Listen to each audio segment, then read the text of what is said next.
with Professor Graham Medley from the London School of Hygiene and Tropical Medicine and a SAGE member, and he said that Britain could be faced with hundreds of daily COVID deaths despite the delay to the roadmap.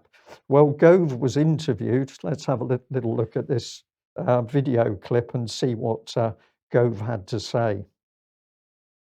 Can you give us a promise that July the 19th will be the end of it? Yes.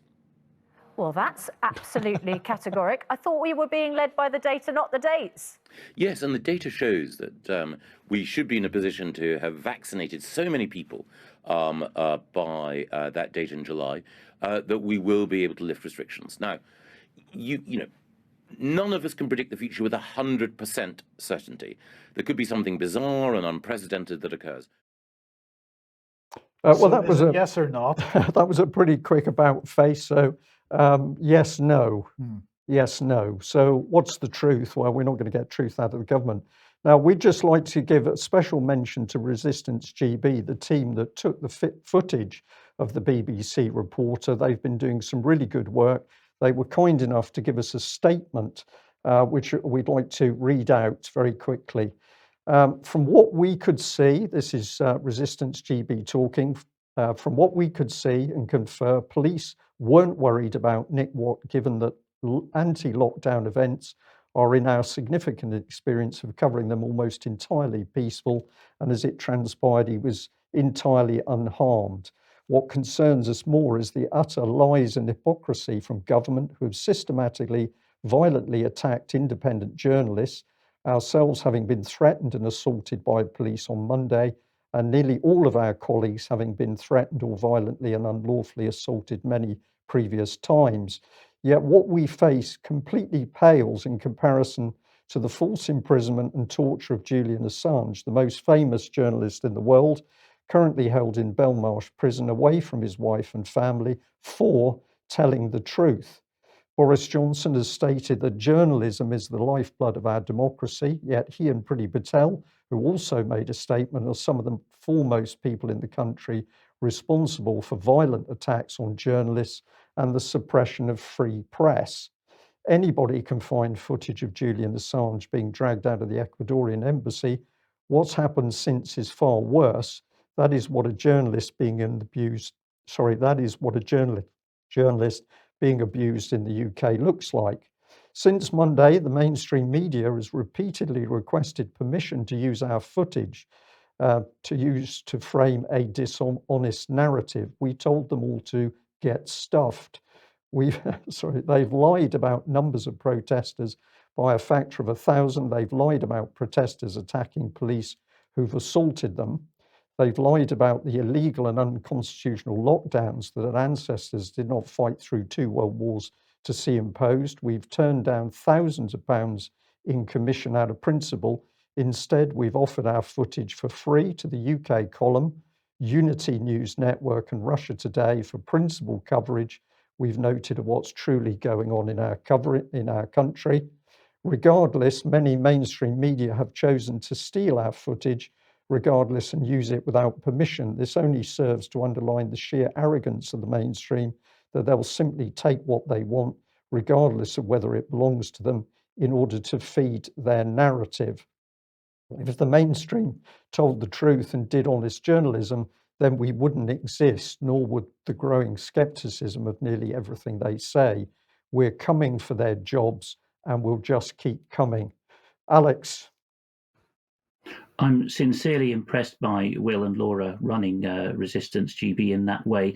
The irony of the situation is, of course, that Mr. Nicholas Watt only deigned to come over and give them the time of day, which he regretted after 3 seconds, because he thought they were fellow members of the bubble. He thought they were within the charmed circle and that he could draw nigh unto them. He thought they were GB News, launching, at least in one sense, this week under Andrew Neil. And it's been noted in our chat box already that Andrew Neil, the former BBC heavyweight, has already come out swinging in defence of Nicholas Watt and regards himself as similarly outraged and infringed by this non-attack by the invisible mob.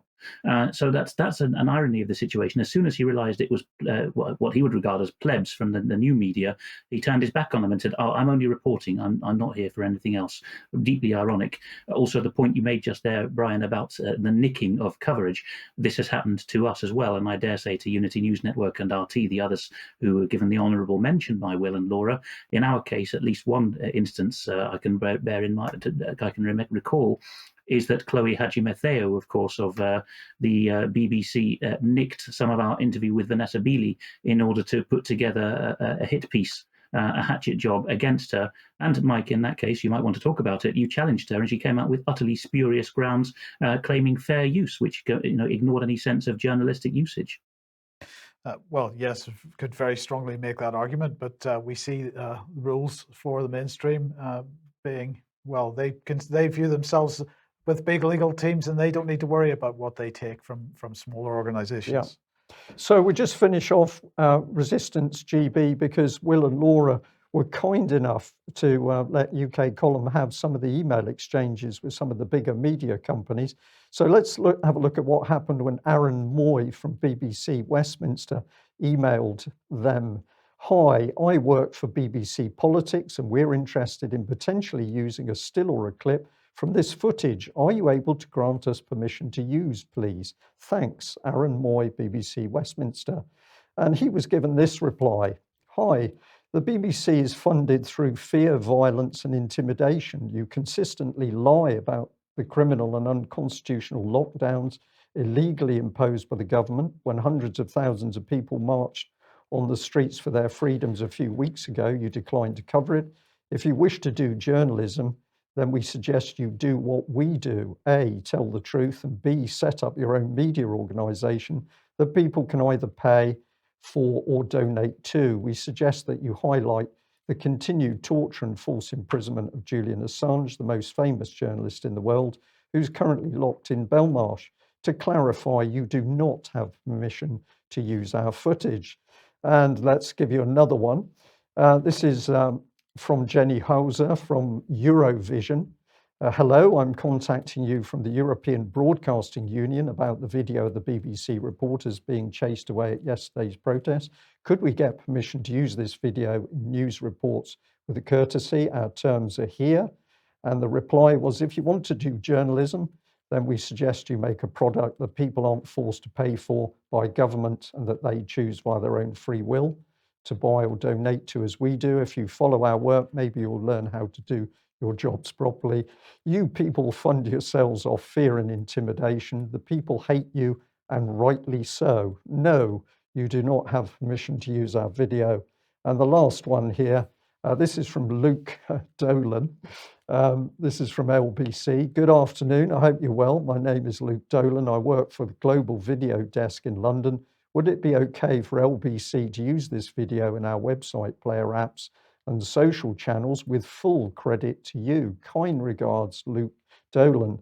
Well, he got this reply. "Afternoon. We and our colleagues have repeatedly been threatened and violently and unlawfully attacked by the Metropolitan Police over the past year, including yesterday, for doing our jobs as journalists. Your failure to mention this, focusing on the plight of privileged BBC liars, framed through the narrative of criminal politicians in your article, is exactly why you do not have permission to use our footage. We know how it will be framed." And that's poor old James O'Brien. They put a PS in saying that he's a disgrace. So we're going to say, if you appreciate what this team has been doing, getting out there and taking some really excellent video, perhaps you would be kind enough to support them on their channels and also via that PayPal link, because everything they're doing at the moment, they are funding via their own pocket. So some help would be great. Okay, if you like what the UK Column does and you would like to support us, then you can go over to ukcolumn.org/community, and there are options to join us there. That would be very much appreciated, but also share our material on the various platforms if you could, please. Now, of course, videos hosted by Rumble now for the UK Column mainly, and thank you very much to Rumble for all their help. But some people saying that they can't watch the videos. Not very many people, but some people saying this. Now, we seem to be getting to the bottom of what the problem is or what the problem might be. And it looks very much like some of the internet service providers in the UK are in fact blocking access to Rumble videos. And so we have been running some tests. And it seems that if you are using a VPN, a virtual private network of some kind, which bypasses your internet service provider's domain name servers in particular, then there's no problem watching the video. But if in fact you're using your connection without a VPN running, then in some cases it seems to be impossible. So it looks like, and it's not confirmed yet, we're still investigating this, but it's beginning to look like the Great Firewall of China is moving to the UK, and already we're seeing some censorship, which is sort of under the surface. It's not really, but it's absolutely covert. Alex, have you any thoughts? Only that viewers in Denmark, one of our neighbouring countries, if you count maritime countries as neighbours, can already now only see us on 2 of those 3 platforms, because Denmark has become the first, I suspect not the last, European country to ban access to BitChute at a country IP level. Okay, so perhaps that's on its way. Okay. Twitter, of course, censoring if it doesn't like what you say. We got away with this one. We just couldn't resist the 2 images here. This is the red arrows in the sky. Now, remember, these are jets burning fuel, but also using smoke for the entertainment of the G7 group. Let's look at them in a bit more, a bit of a bigger frame here. Here they all are, no social distancing, swigging the alcohol, hugging each other, and watching the airborne pollution. But compare that with the Daily Mail's comments in the article that we've just been talking about, to do with the so-called mobbing of the BBC reporter. In the article, the Daily Mail says at one point the move, they're talking about the delay to the Freedom Day, means that current rules will essentially remain in place until July the 19th, with social distancing in force in bars and restaurants, and the edict to work from home where possible staying. So the great and the good, they're clearly breaching all of the laws. The Daily Mail's quite happy with that, but it's going to turn on anybody who demonstrates. And with emails into the UK column, this was another interesting one. So a lady has said to us that she's looking at an advert for COVID marshals. So certainly if you're recruiting COVID marshals, Mike, it doesn't seem as though the lid is going to come off lockdown anytime soon. And this is Indeed, which is carrying the job advert, but they're only paying a measly £10 to £11.21 an hour. So presumably some limitations on those people. Yes. Okay, let's move on to this. This is from the BBC this morning. Going back a little bit of time. This is September 2020. The Tory MP Chloe Smith rejects husband's COVID mental illness claim. Now, her husband had made a statement saying that he thought that COVID-19 would turn out to be the biggest mental illness ever, because he was effectively saying it was fake. Now, she had to set a step aside from that statement. But nonetheless, who is Chloe Smith? Well, of course, she's a member of Parliament, but she is also the Minister for the Constitution. And she was speaking at Policy Exchange yesterday, all about the government's plans to defend democracy in the UK. So everybody should be very happy that the British government is defending democracy. So let's look at how they're doing that. But she began her speech by saying, for an elected politician, the second American president, John Adams, was strikingly pessimistic about democracy. Remember, it never lasts long, he once warned, but it soon wastes, exhausts, and murders itself. She goes on to say, for an elected politician, there never was a democracy yet that did not commit suicide, is what he went on to say. That's how she quotes him. And she said, talking about people that are running so-called dictatorships around the world, really Russia and China is what she's talking about here. Those adversaries favor control, corruption, and conformity, whereas she and her government fights for freedom, responsibility, enterprise, and tolerance. So everybody should be feeling very good about that. She went on to talk then about the new elections bill, about plans to introduce photo identification in polling stations, about the elections bill, which is going to work to protect everyone against political intimidation, that they're going to modernize existing counter-espionage laws to reflect the modern threat and legislative standards.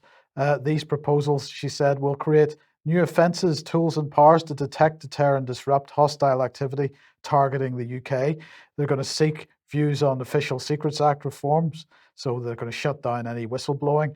They're going to push forward their groundbreaking online safety legislation. And the UK is doing this in two ways, she said. First, through cross-government counter-disinformation units.